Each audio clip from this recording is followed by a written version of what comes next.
Hey guys, today I wanted to talk about something that we all need to do when we are a lot younger, and that is investing for our future because no one ever told us how to invest, what we need to do, or how it's even done. What? Bro, what are you talking about, man? So, today we're going to talk about long term investing and how we can try and make it simple. Because to a lot of us, investing feels confusing or risky or complex, and it's usually because no one explained it to us in really simple terms. So, long term investment isn't about getting rich next month, okay? It's not about hitting the crypto meme coin. It's about slowly building money over years and using compound interest so your future life is much easier than your current ones. Remember, Warren Buffett's famous quote, it's not timing the market, it's time in the market, okay? Let's start with time, not money, because if you invest in anything, the one person will say, when will I need this money? That's what you need to ask yourself. If you need it soon, you don't want big risks. If you don't need it in the next 10 to 20 years, you can let it grow more aggressively. So, let's start with a simple idea. The longer your timeline, the more growth you can usually aim for. And consistency is going to beat big deposits. For me, I round up every single transaction to the nearest dollar from 99 cents to 5 cents. Okay, it all gets rounded up into my Acorns investment as well as IRA account, as well as a weekly number that gets invested into that account. So don't think you need thousands of dollars to start. I didn't have thousands of dollars to start off with. I started with $5 in my Acorns account alone. I have $50,000, and that's spread between my IRA and my investment account. I'm about $70 or $60,000 shy of $1 million with all my net worth combined. So again, you don't need a lot of money to start. And I didn't just become this overnight. I started this in my late 20s, early 30s, I want to say, just consistently investing and using time to compound the growth. Investing a small amount every month is more important than investing a large amount over once because and of course, there will be people who say if you invest a large amount at one time, it's going to be better than dollar cost averaging. But you know what? To each their own, everyone's different. So think of it like going to the gym, right? There's small, regular effort beats random bursts. Don't put everything in one place. All your eggs are, you should never put your eggs in one basket, right? They always say that. Same with me. I have investment property. I have cryptocurrency. I have IRA. I have precious metals. I have, stock portfolio. I have employee stock purchase that I got with one of my companies that's doing well.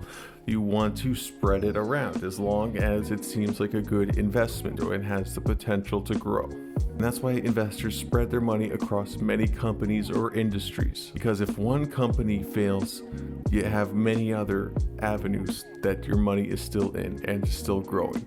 This is called diversification. But really, it just means, again, do not put all of our eggs in one basket. And let's watch out for the fees because some accounts or funds charge small yearly fees. And this may look tiny, but over 20 or 30 years, they can quietly take a chunk out of your growth. Lower costs usually mean more of your money stays yours. Okay? Let your money grow on itself because when investments earn money and you leave that money invested, it starts earning money too. This is called compounding, and it usually occurs later on because after that first 100,000, it starts just stacking more and more, and that's where the long-term growth comes from. But the earlier you start, the more time the compounding has to work. So I know it sucks at first because it seems like it takes forever to grow, but once you pass a certain threshold, then the compounding really starts to work.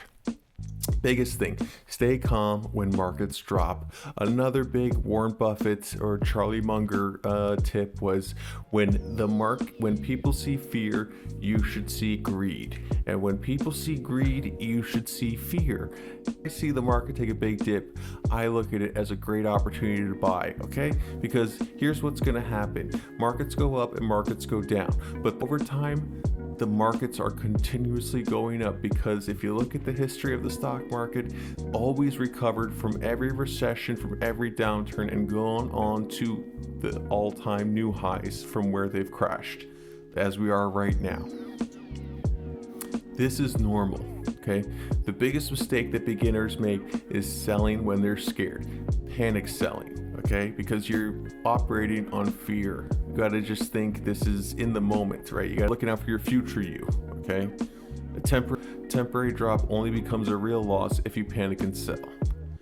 Build an emergency fund first. I know we talk about that a lot on this channel, but hey, put anything you can away into a high yield savings account.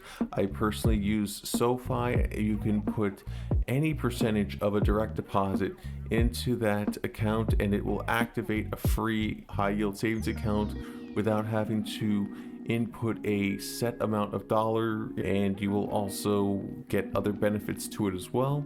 I can't say enough good things about SoFi. I believe right now I'm between 3.3 and 3.5%, and I have about, I believe, maybe 10 months, maybe less, I think right now.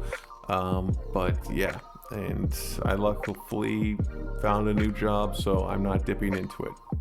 Before investing heavily, try to save 3 to 6 months of basic expenses. This is your bills, utilities, walking your own money.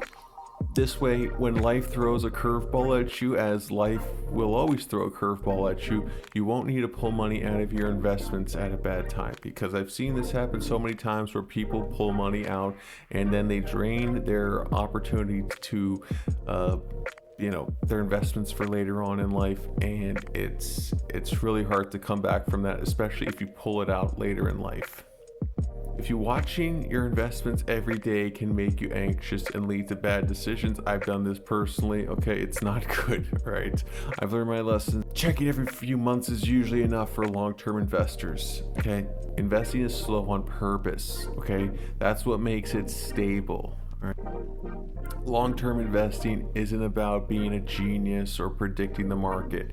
It's about having the patience, having the consistency, and knowing to stay calm, even in turbulent times. So if you keep it simple and you stick with it, then time becomes your greatest advantage. All right. I hope you guys have a great day, great night, great morning, and I'll see you in the next one. Subscribe if you can.